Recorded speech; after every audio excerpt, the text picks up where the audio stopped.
सबसे बड़ा दुश्मन एक इंडियन रिटेल इन्वेस्टर का कौन बताया गया है? एक इन्वेस्टर की जो सबसे बड़ा दुश्मन है ना, वो खुद है। 2024 में जो यूएस का S&P 500 इंडेक्स है, उसके रिटर्न थे 25%, जबकि वहां पे जो एवरेज इक्विटी इन्वेस्टर थे उनके रिटर्न थे 16.54%। यानी एक प्लेन वनीला इंडेक्स फंड वो डायरेक्ट इन्वेस्टर्स को जो है वो बीट कर रहा है लगभग 8% से। हमारा ब्रेन जो है वो दो सिस्टम से बटा हुआ है, X system and C system. X system purely emotional, दिल से डिसीजन लेने वाला, तुरंत रिएक्ट करने वाला। दूसरा सिस्टम है सी सिस्टम, और सी सिस्टम क्या है? जो लॉजिकल चलता है, जो कैलकुलेशंस करता है, पैनिक में तुरंत रिएक्शन नहीं देता। नाउ द क्वेश्चन इज, एक स्टॉक मार्केट इन्वेस्टर को कौन सा सिस्टम फॉलो करना चाहिए? Exactly. जब पैनिक की सिचुएशन है आपको सेल नहीं करना चाहिए, बट फिर भी इन्वेस्टर्स ये गलतियां कर रहे हैं, ऐसा क्यों? MBAs, चार्टर्ड अकाउंटेंट्स, बड़े बड़े इन्वेस्टमेंट बैंकर्स, ये सब लोग ऐसी मिस्टेक्स करते हैं, और उसके पीछे का जो कारण है ना।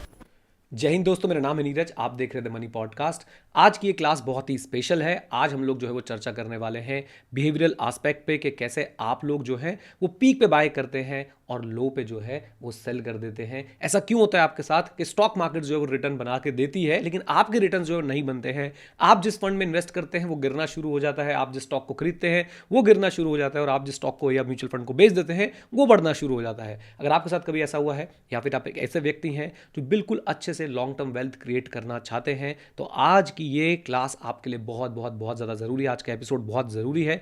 आज हम बात करने वाले किस पे? बिहेवियरल इन्वेस्टिंग पे। एंड बिलीव मी, 90-95% आपकी जो इन्वेस्टिंग सक्सेस है वो डिपेंड करती है कि आपका बिहेवियर कैसा रहता है वाइल इन्वेस्टिंग। तो आज का एपिसोड पूरा देखना है, इसको लाइक करना है, और कमेंट बॉक्स में अपनी बिहेवियरल इश्यूज को शेयर करना है। एंड यस, अगर आप लोग मुझे मोटिवेट करेंगे, अगर आप लोग हमें जेन्युइन फीडबैक देंगे, चाहे अच्छा चाहे बुरा, जेन्युइन फीडबैक अगर देंगे आप हमें कमेंट्स में, तो हम लोग इस सीरीज को कंटिन्यू करेंगे और आपको बिहेवियरल इन्वेस्टिंग के बारे में बहुत सारी बातें सिखाएंगे। जो बुक हम लोग पढ़ रहे हैं, जिसके बारे में हम लोग डिस्कस कर रहे हैं, और उसे आपके लिए आसान भाषा में कन्वर्ट करके इंडियन रिटेल इन्वेस्टर्स के लिए ला रहे हैं, वो बुक है ये। आप पढ़ सकते हैं, the little book of behavioural investing, one of my favourite books. And मैं इसके हर चैप्टर को 6-6 बार पढ़ रहा हूँ, 7-7 बार पढ़ रहा हूँ, और कोशिश कर रहा हूँ कि आप लोगों के लिए इसमें से मैक्सिमम वैल्यू जो है वो निकाल पाऊँ। सिर्फ यही बुक नहीं, इसके अलावा जितनी भी इन्वेस्टिंग की और फाइनेंस की बुक्स में पढ़ता हूं, वो नॉलेज भी मैं यहां पे साथ में जोड़ने की कोशिश करूंगा। तो चलिए आज के एपिसोड को शुरू करते हैं और सीखते हैं कि भाई साहब बिहेवियरल इन्वेस्टिंग जो है वो क्या होती है, और बिहेवियर क्यों है जो इतना ज्यादा मैटर करता है आपकी इन्वेस्टिंग जर्नी में।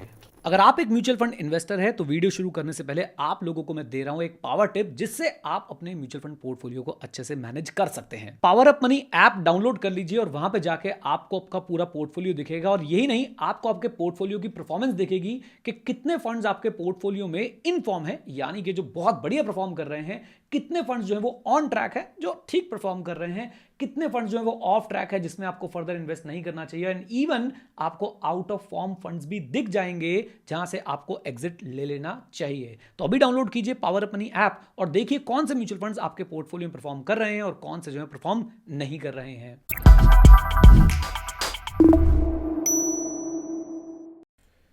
इस वीडियो के साथ हम लोग एक समरी डॉक्यूमेंट भी बना रहे हैं, आप लोग चाहे तो उसको एक्सेस कर सकते हैं कंप्लीटली फ्री ऑफ कॉस्ट। उसका लिंक आपको नीचे कमेंट्स में डिस्क्रिप्शन मिल जाएगा, ना मिले तो आप लोग कमेंट्स हमसे मांग भी सकते हैं, ताकि आप लोगों के पास ये डॉक्यूमेंट हमेशा रहे और आप उसको रेफर कर पाएं और अपनी लर्निंग को अप्लाई भी कर पाएं। So as per this book जो हम डिस्कस कर रहे हैं, उसमें आपको क्या लगता है कि सबसे बड़ा दुश्मन एक इंडियन रिटेल इन्वेस्टर का कौन बताया गया है? सो जितने भी हमारे इंडियन रिटेल इन्वेस्टर्स हैं, इवन ये शायद बाहर वालों के लिए भी एप्लीकेबल हो, चाहे वो म्यूचुअल फंड में इन्वेस्ट कर रहे हैं, चाहे वो डायरेक्ट स्टॉक्स में इन्वेस्ट कर रहे हैं, सबसे बड़ा दुश्मन ऐसा लगता है हमें कि मार्केट्स हमारी दुश्मन है, इकॉनमी हमारी दुश्मन है, ठीक है। कोई कोई सोचता है कि ट्रम्प हमारा दुश्मन है, एंड पता नहीं व्हाट नॉट, हम सबको जो है वो दुश्मन जो है वो करार देते रहते हैं। ये कुछ ऐसा ही है कि आप वॉक करते हुए जा रहे हो, आपके घर में एक जगह है और आपका सर उससे टकरा जाता है, और आप उस जगह को कोस रहे हो कि भाई ये जगह थोड़ी इधर नहीं हो सकती, या ये बीम थोड़ा इधर नहीं हो सकता, या आपका टो कहीं पे लग जाता है, तो आप उस टेबल को कोस रहे हो, ये टेबल थोड़ी इधर नहीं हो सकती, जबकि गलती किसकी है? आपकी खुद की। आपको देख के चलना चाहिए था। तो ऐसे ही यहाँ इस बुक के अंदर जो है एक और बुक का रेफरेंस दिया गया है, और वो बुक भी बाई चांस मेरे पास है, एंड मैं तो इसको सबसे इंपॉर्टेंट बुक मानता हूँ हर किसी के लिए, द इंटेलिजेंट इन्वेस्टर। तो little book of behavioural investing book के अंदर इस बुक का रेफरेंस दिया गया है, जहाँ पे बेन ग्रैहम बताते हैं कि एक इन्वेस्टर की जो सबसे बड़ी प्रॉब्लम है ना, या सबसे बड़ा दुश्मन है ना, वो खुद है। Okay. वो खुद है, उसके इमोशंस में लिए गए डिसीजंस हैं, जिसकी वजह से उसके रिटर्न्स जो है वो बहुत ही कम होते हैं। इवन कई बार लॉसेस भी जो है वो होते हैं, और आई शुड से ज़्यादातर लॉसेस होते हैं, रिटर्न्स कम होते हैं, और वो मार्केट के जो सिंपल रिटर्न्स है, जो प्लेन वनीला इंडेक्स के रिटर्न्स है, वो उसको भी नहीं बीट कर पाता है, और उसके लिए वो खुद ही जिम्मेदार है। Right. आप लोग जो है वो म्यूचुअल फंड सीखना चाहते हैं, इन्वेस्ट करना चाहते हैं म्यूचुअल फंड के अंदर, तो आप लोगों के पास भी एक गोल्डन अपॉर्चुनिटी है मेरे साथ सीखने की, राइट। आप जा सकते हैं और म्यूचुअल फंड के बारे में सारी बातें सीख सकते हैं। कहाँ जाएंगे, कैसे जाएंगे, वो मैं आपको बता देता हूँ। ये सारी चीज़ें यहाँ पे लिखी आ रही है, QR कोड आपको यहाँ पे दिख रहा है, आप लोग जो है इसको स्कैन कर सकते हैं। साथ साथ में आप लोगों को एक कोड भी मैं दे रहा हूँ, उसको आप यूज़ कर सकते हैं, जिससे आपको 26% ऑफ जो है वो मिल जाएगा अभी करंट प्राइजेस पे। तो एक बहुत ही कम प्राइस पे आपको बहुत ही अच्छी चीज़ें जो है मिल रही हैं, जाके ज़रूर आपको इनको देखना चाहिए। So, क्या आप इस चीज़ का एक एग्जाम्पल दे सकते हो? बहुत, एक नहीं, भरे बड़े एग्जाम्पल्स। रिसेंटली कोविड के टाइम पे मार्केट कितना नीचे गई थी, अराउंड 30-40%। Yeah. कौन बेच रहा था?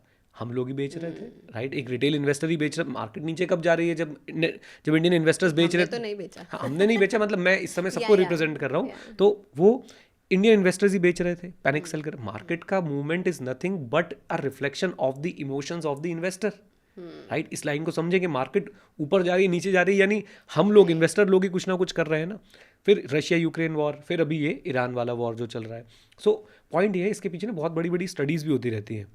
एक यूएस की स्टडी है, अगर मैं नाम गलत ले रहा हूँ तो प्लीज़ आप लोग करेक्ट कर दीजिएगा, दलबार करके एक जो है वो स्टडी करते हैं, और उनकी जो लेटेस्ट स्टडी वो मैं आपको बता देता हूँ। बिल्कुल लेटेस्ट स्टडी 2024 में जो यूएस का S&P 500 इंडेक्स है, उसके रिटर्न थे 25%, जबकि वहाँ पे जो एवरेज इक्विटी इन्वेस्टर थे उनके रिटर्न्स थे 16.54%।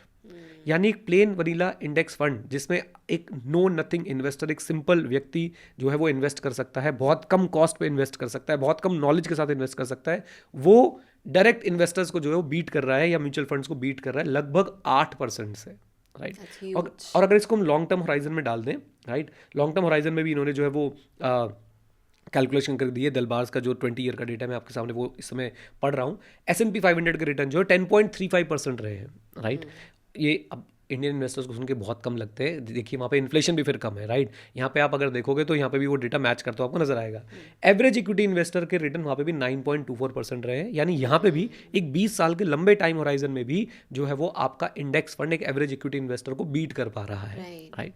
और क्यों कर पा रहा है? कि यहाँ पे फिर वही प्रूव होता है जो बेंजामिन ग्राहम ने बोला कि भाई आपका सबसे बड़ा दुश्मन और कोई नहीं, आप खुद हो। आपके इमोशंस हैं, आपके इमोशंस में लिए गए डिसीजंस हैं, आपके पैनिक में लिए हुए डिसीजंस हैं, उन्हीं की वजह से जो है वो सबसे ज़्यादा इन्वेस्टर्स जो है अपने रिटर्न्स या तो माइनस में ले जाते हैं या सब पार रिटर्न्स बनाते हैं। अब यहाँ पे एक बहुत इंपॉर्टेंट लर्निंग है वृंदा, वो ये है कि देखो, अगर हम अपने आप को कंट्रोल करना सीख जाएं, हम आगे बात करेंगे इस एपिसोड के अंदर, ये बुक यही सिखाती है आपको, ये बुक यही सिखाती है आपको कि कैसे आप अपने ऊपर जो है कंट्रोल रख सकते हैं। अगर आप अपने ऊपर कंट्रोल रखना सीख जाएं तो डेफिनेटली आप जो है वो अच्छे रिटर्न्स बना सकते हैं। एंड मैं इतना मोटिवेटेड फील कर रहा हूँ इस समय। इस बुक के अंदर वो सारे अभी हम जो बात करने वाले हैं, खासकर एक लाइन पढ़ के मुझे लगा कि okay, I am moving in the right direction. वो मैं आपको बताऊंगा क्यों, और मैं बार बार वो बात चैनल पे भी बोलता रहता हूँ, हम करेंगे आगे डिस्कशन। बट येस, अभी के लिए जो चीफ प्रॉब्लम है, जो सबसे बड़ी प्रॉब्लम है एक इन्वेस्टर की, वो मार्केट इकोनॉमी और कोई नहीं है, वो अपने आप खुद है, राइट। आई थिंक दो चीज़ें अभी आप डिस्कस कर रहे थे ना, वो ऑलमोस्ट इन्वेस्टर्स ने पढ़ी भी होगी, सुनी भी होगी, और मल्टीपल टाइम्स, कि जब पैनिक की सिचुएशन है आपको सेल नहीं करना चाहिए, जब चीज़ें पीक पे हैं आप जो सिस्टमैटिकली चीज़ें इन्वेस्ट कर रहे हो वो करते रहो, बट आप ये नहीं कि एग्रेसिवली इन्वेस्ट करो, राइट। बट फिर भी इन्वेस्टर्स ये गलतियाँ कर रहे हैं, ऐसा क्यों?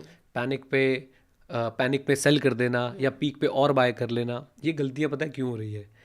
आप कितना ही इंट्रिंसिक वैल्यू निकालना सीख लो, कितना ही एक्सेल कैलकुलेशन सीख लो, कितना DCF सीख लो, कितने आप बड़े बड़े फाइनेंशियल मॉडल सीख लो, और ये गलतियाँ इन सब के बाद भी होंगी।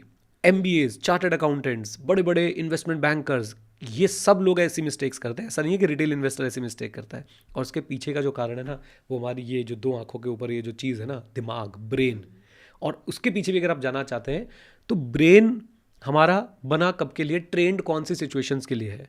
हमारा ब्रेन आज से 1,00,000-1,50,000 साल पहले जब ह्यूमन बींग्स एग्जिस्टेंस में आए, प्लीज़ एक बार ये चेक कर लीजिएगा, 1,00,000-1,50,000 जब ह्यूमन बींग्स एग्जिस्टेंस में आए तब हमारी सिचुएशन क्या थी? हम जंगल में रहते थे, और जंगल में कभी भी कुछ भी हो सकता था, और वहाँ पे हमारा इंस्टिंक्ट बहुत ज़्यादा ज़रूरी था, इमोशनल रिएक्शन बहुत ज़्यादा ज़रूरी था। फॉर एग्जाम्पल, अगर आपके सामने कोई शेर आएगा तो आप क्या करोगे?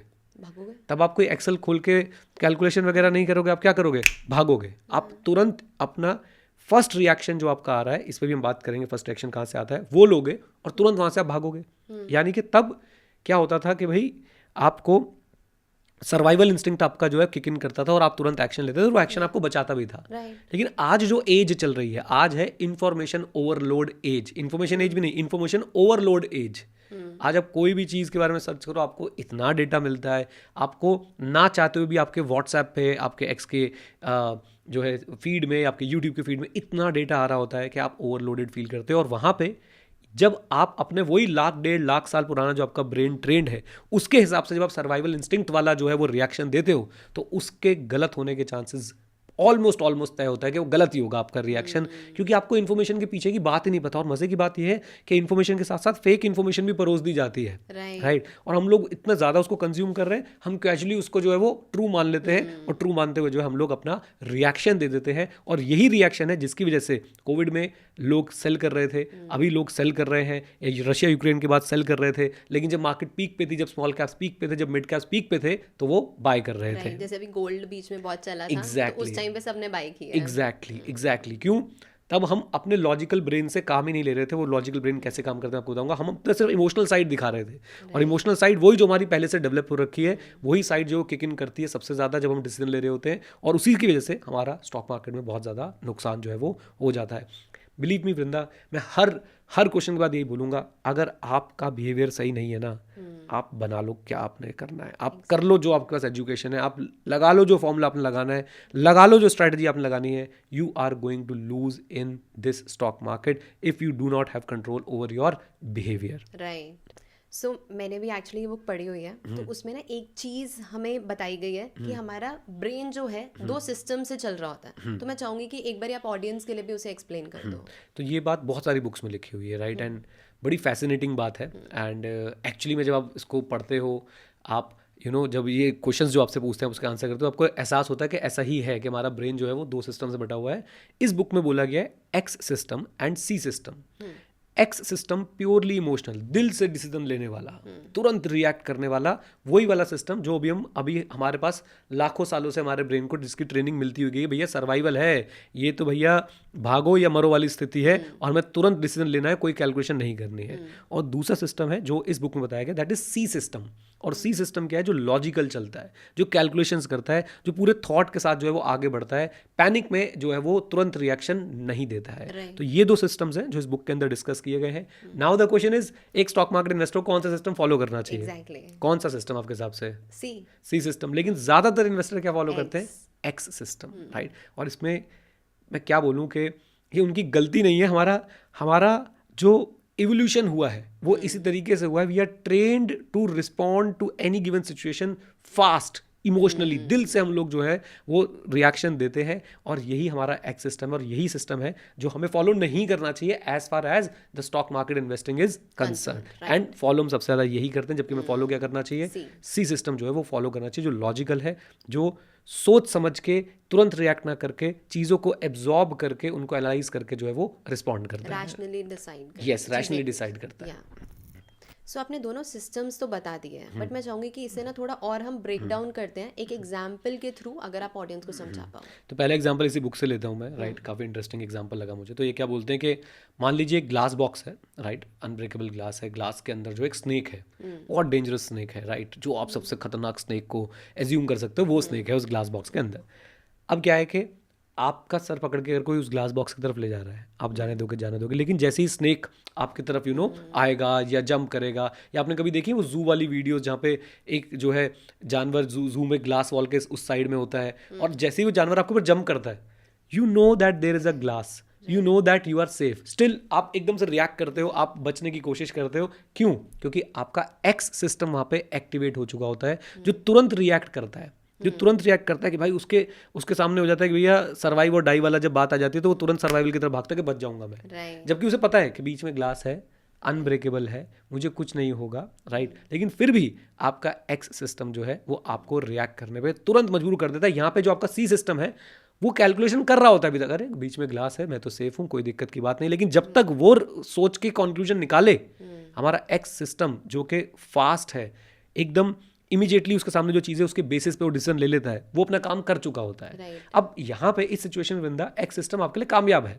राइट, बिकॉज इट्स बेटर कि भाई ग्लास टूट गया तो बाय एनी चांस, क्योंकि यहाँ पे फिर वही बात है जो हमारे पास पुराने सालों में 1,00,000-1.5 लाख साल पहले की जो मैं बात कर रहा था, क्योंकि आपके सर्वाइवल इंस्टिंक्ट किक इन करना यहाँ पे बहुत ज़्यादा ज़रूरी है, जो आपको बचा भी लेते हैं। Right. लेकिन as far as investing is concern, these instincts work against you, क्योंकि वहां पे आपको ऐसा डिसीजन अगर आप लेते हैं, स्टॉक मार्केट गिरी बेच दो, आपका एक्स सिस्टम किक इन करता है, स्टॉक मार्केट गिरी बेच दो, जल्दी से भाई साहब निकल जाओ यहाँ से, सब बर्बाद होने वाला है। आपका एक्स सिस्टम किक इन करता है, आप बेच देते हो, आपके लॉसेज हो जाते हैं। वो लॉसेज जो भी सिर्फ पेपर लॉसेज में थे, वो आपके एक्चुअल लॉसेज में कन्वर्ट हो जाते हैं। राइट।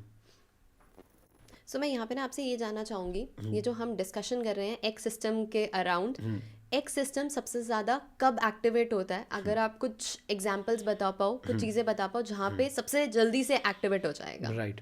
एक्स जो हमारा इमोशनल सिस्टम है, मैं ना इसमें बुक की हेल्प लूँगा और बुक से आप लोगों को दिखाने की कोशिश करूँगा, और क्या क्लैरिटी के साथ वो 5 चीज़ें लिखी गई हैं जिसमें हमारा एक्स सिस्टम के एक्टिवेट होने के चांसेस बहुत ज़्यादा होते हैं, और कैसे वो स्टॉक मार्केट से रिलेट करता है, मैं वो भी आपको बताने की कोशिश करूँगा। I think this is why I give the credit of whatever we are able to do in investing to the books and to the mentors, क्योंकि ये चीज़ें जब आप पढ़ते हैं ना, आपको एक तो ये समझ आता है कि आप सही डायरेक्शन में हैं, और ये भी लगता है कि यार कि ये हमें सबको सिखानी भी चाहिए। चलिए मैं आपको बताता हूँ कि एक्स सिस्टम के सबसे ज़्यादा एक्टिवेट होने के चांसेस कब हैं।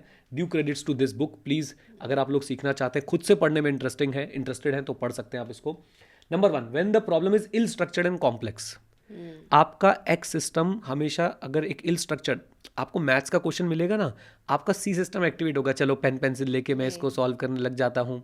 लेकिन जब आपको कोई ऐसी प्रॉब्लम दिखती है जो कंप्लीटली इल स्ट्रक्चर्ड है, एग्जाम्पल के तौर पे अगर मैं स्टॉक मार्केट के बारे में बोलूँ तो ये जितने भी इवेंट्स होते हैं, कोरोना इल स्ट्रक्चर्ड प्रॉब्लम है, कभी नहीं हुआ। वॉर एक इल स्ट्रक्चर्ड प्रॉब्लम है, कौन कौन इन्वॉल्व होगा, कब वॉर शुरू होगा, कब वॉर खत्म होगा, कौन क्या कर सकता है, कहाँ पे प्रॉब्लम आने वाली है, इल स्ट्रक्चर्ड प्रॉब्लम है, कॉम्प्लेक्स प्रॉब्लम्स है। वहाँ पे हमारा माइंड अगर उसको सिर्फ देख के सॉल्व करने की कोशिश करे तो हमारा एक्स सिस्टम जो है तुरंत के तुरंत एक्टिवेट हो जाता है। Number 2, when information is incomplete, ambiguous and ever changing. War, corona, मैं दोनों एग्जाम्पल बार बार क्यों ले रहा हूँ, आप ये सोचिए, नहीं पता हमें हर मूवमेंट क्या हो रहा है। कभी ट्रम्प बोल रहा है भाई ठीक है हमारी तो भाई जीत हो गई है, कभी बोल रहे नहीं मैं तो ईरान के साथ नेगोशिएट कर रहा हूँ, ईरान वाले कह रहे हैं भाई किसके साथ नेगोशिएट कर रहा है, हवा में बातें कर रहा है, राइट। तो ये सारी चीज़ें जो है हमें अगेन ऐसी सिचुएशन में डाल देती है जहाँ हमारे पास इन्फॉर्मेशन है लेकिन वो इनकम्प्लीट है, एम्बिगुअस है, एंड कई बार फॉल्स है। अभी तिवारी जी हमारे ऑफिस में जो है वो मुझसे आके पूछ रहे थे कि सर दोबारा लॉकडाउन रखने वाला है क्या? क्यों? क्योंकि मैं आपको उसका लॉजिक बताता हूँ। मोदी जी ने एक स्पीच में शायद ये बात बोल दी कि जैसे कोरोना वायरस के टाइम में हम सबने साथ मिलकर काम किया, बस इस एक हिंट से लोग क्रेजी हो गए, राइट। तो वो इन्फॉर्मेशन क्या थी? इनकम्प्लीट थी, एम्बिगुअस थी थोड़ी सी। जैसे वो इन्फॉर्मेशन आई थी, I think social media was flooded with this कि लॉकडाउन लगने वाला है वापस। Exactly. And third important thing जो मुझे लगता है कि हम सब के लिए ना एक ऐसी चीज़ होनी चाहिए जो हम हमेशा अपने माइंड में रखें। जब आपके गोल्स इल डिफाइंड होते हैं ना, your x system kick in, and I don't think इससे ज़्यादा रेलेवेंट लाइन इस पूरे एपिसोड में कोई है।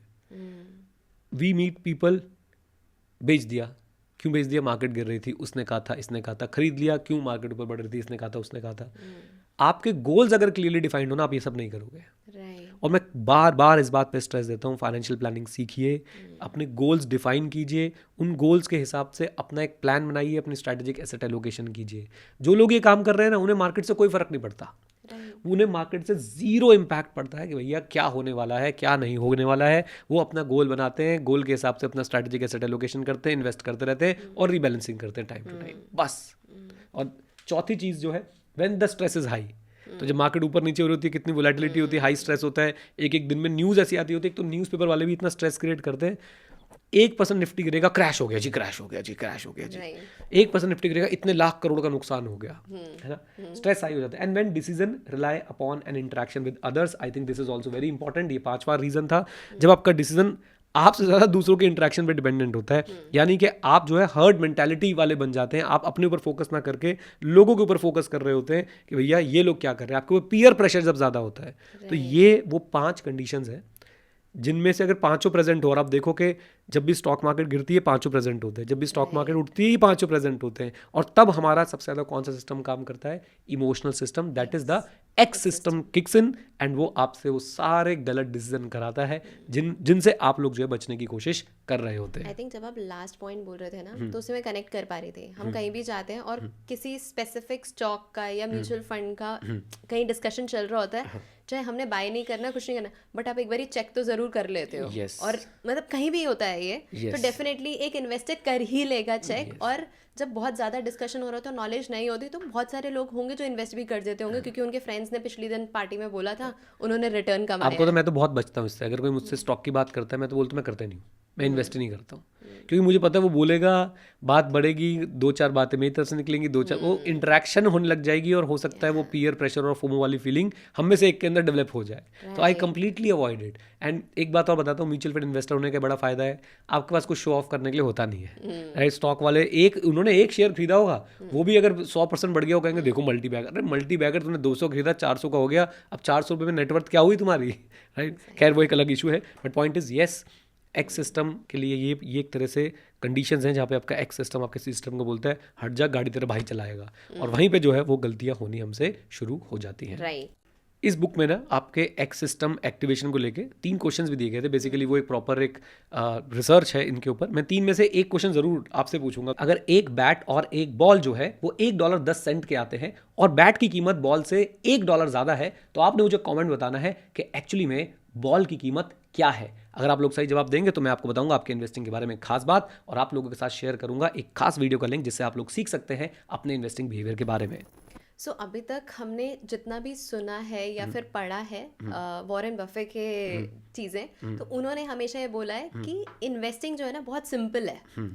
बिल्कुल ठीक है, इन्वेस्टिंग उन्होंने बोला है कि बहुत सिंपल है, बट उन्होंने एक बात और बोली है कि इन्वेस्टिंग सिंपल है बट ईजी नहीं है, राइट। और ये ईजी क्यों नहीं है और सिंपल क्यों, मैं दोनों बातों को बताने की कोशिश करता हूँ। सिंपल क्यों है भाई, आपने किताब पढ़नी है, उसमें 4Ms की थ्योरी पढ़ो, वॉरेन बफे वैल्यू इन्वेस्टर कैसे बने, अपने बेन ग्रैहम साहब की किताबें पढ़ो, ठीक है, चार्ली मंगर के बारे में पढ़ो, ऐसी जो हम किताबों को डिस्कस कर रहे हो पढ़ो, आपको पता चल जाएगा कि 4Ms होते हैं जी। सबसे पहले कंपनी का बिजनेस समझो, उसके बाद कंपनी की मैनेजमेंट को समझो, उसके बाद जो आप कंपनी की कॉम्पिटिटिव एडवांटेज यानी कि मोट को समझो, और फिर मार्जिन ऑफ सेफ्टी लो, इंट्रिंसिक वैल्यू निकालो और इन्वेस्ट कर दो चुपचाप से।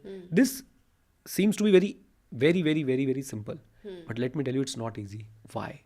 The question is why it is not easy, because our X system kicks in, our behavioral biases kicks in, और हम जो भी हमने पढ़ा है उसका हिंदी बोलो तो गुड़ गोबर कर देते हैं और बिल्कुल ही ऑपोजिट डायरेक्शन में जो है वो रिएक्ट करना शुरू कर देते हैं because of the supremacy of x system जो प्रिवेल कर जाता है ओवर दी लॉजिक, राइट। सो असली चीज इन्वेस्टिंग में जो है ना वो है अपने टेम्परामेंट पे कंट्रोल करना, बिहेवियर पे कंट्रोल करना, अपनी अर्जिस पे कंट्रोल करना, बेचना, खरीदना, बहुत ज़्यादा चर्निंग करना। अगर आप उस पर कंट्रोल नहीं कर सकते हैं, मार्क माय वर्ड्स, आप कभी भी इन्वेस्टिंग में सक्सेसफुल नहीं होंगे। मैं आपको एक एक्सपेरिमेंट देता हूँ। ये रही इंटेलिजेंट इन्वेस्टर, ये रही आपकी बिहेवियरल इन्वेस्टिंग की बुक, यहाँ पे चार्ली मंगर साहब की किताब पढ़ी हुई है, राइट, और भी बहुत सारी फाइनेंस की बुक पढ़ी हुई है, जैसे आर्ट ऑफ स्पेंडिंग पढ़ी हुई है हमारे पास, साइकोलॉजी ऑफ मनी। ये सारी बुक्स मैं बोलता हूँ 2 मिनट के लिए हम एक काम करते हैं, एक सिस्टम बनाते हैं और एक इंजेक्शन में इन सारी बुक्स को भरते हैं और सबको लगा देते हैं। हिंदुस्तान में जितने भी इन्वेस्टर हैं सबको लगा देते हैं। इनकी नॉलेज उनके दिमाग में उनका सेकंड बिहेवियर बना देते हैं, राइट, उनका पूरा दिमाग भर देते हैं इन किताबों से। आपको क्या लगता है उसके बाद भी क्या सेम मिस्टेक्स रिपीट होती रहेंगी? 100% लोग पीक पे बाय करेंगे, पैनिक में सेल करेंगे, विदाउट रिसर्च कंपनीज को खरीदेंगे, गोल्स नहीं बनाएंगे और फिर वो पछताएंगे। इतना सब कुछ लिखा हुआ है, इतना सब नॉलेज होने के बाद भी, and this is all because of the behaviour of the investors. क्योंकि सब कुछ नॉलेज, आप सोचो ना, मैं बोल रहा हूँ कि MBA इन्वेस्टमेंट बैंकर्स, अभी हमने देखा कि वो प्रोफेशनल से भी ये गलती हो रही थी इन क्वेश्चंस को आंसर करने में। क्यों? क्योंकि भाई कभी कभी आपकी एजुकेशन, आपका प्रोफेशन, आपकी जो टेक्निकल ट्रेनिंग है वो मैटर ही नहीं करती। Eight the end of the day आप ह्यूमन जो है और आप कैसे बिहेव करते हैं वो सबसे ज़्यादा जो है वो मैटर करता है, right. So how to overcome this, because I think ये बहुत इंपॉर्टेंट है हमारे ऑडियंस के लिए भी जानना कि इससे कैसे बचा जाए और कैसे इसे थोड़ा कंट्रोल किया जाए। देखो, एक बात तो समझ लो, ये आसान तो नहीं है, ठीक है। अगर आप सोचो कि भाई मैं यहाँ बोल रहा अरे this is very easy, right, ये आसान नहीं है। You have to practise it. At the end of the day आपको अपना बिहेवियर बदलना है, और बिहेवियर बदलना मुझे लगता है सबसे ज़्यादा डिफिकल्ट टास्क है, सबसे ज़्यादा डिफिकल्ट टास्क है। आप अपनी नॉलेज बदल सकते हो तुरंत, आपने पढ़ा, अच्छा नॉलेज आ गई जी, बट उस नॉलेज को अपने अप्लाई करना है, अपने बिहेवियर को चेंज करना है, वो बहुत डिफिकल्ट है। और मैं हमेशा एक बात बोलता हूँ कि learning is not about reading, learning is not about listening, learning is not about watching, learning is all about changing your behaviour, and that is the most difficult task.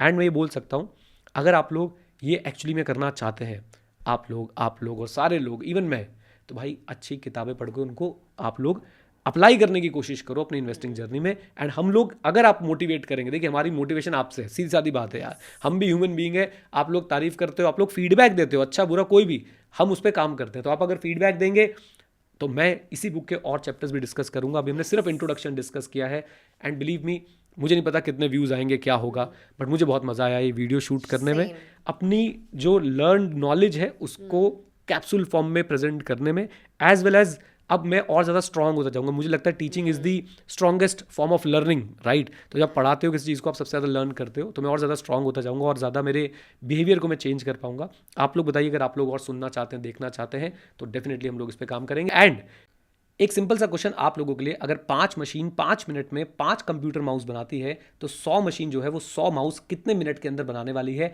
आपने मुझे जो है ये कमेंट्स में बताना है। और प्लीज एआई वगैरह या गूगल वगैरह यूज मत कीजिएगा, खुद से जरा कैलकुलेट करके कमेंट कीजिए। जो इंस्टेंट आपका आंसर आ रहा है वो तुरंत आप लोग कमेंट में लिखिए। मैं आपके इन्वेस्टिंग बिहेवियर के बारे में आपको एक बात बताऊंगा, और इन्वेस्टिंग बिहेवियर से रिलेटेड आपके साथ एक डॉक्यूमेंट और एक वीडियो शेयर करूंगा, जिससे आपको बहुत हेल्प मिलेगी। इस वीडियो को सेव कर लीजिए और अपने दोस्तों के साथ शेयर भी कर दीजिए। इस वीडियो से रिलेटेड एक डॉक्यूमेंट भी हम लोग आपके साथ बना सकते हैं। अगर एक समरी आपको चाहिए छोटी सी, तो समरी भी हम आपको बना के जो है वो दे सकते हैं। उसका लिंक आपको नीचे कमेंट बॉक्स में डिस्क्रिप्शन मिल जाएगा, आप लोग उसे चेकआउट कर सकते हैं। राइट वृंदा?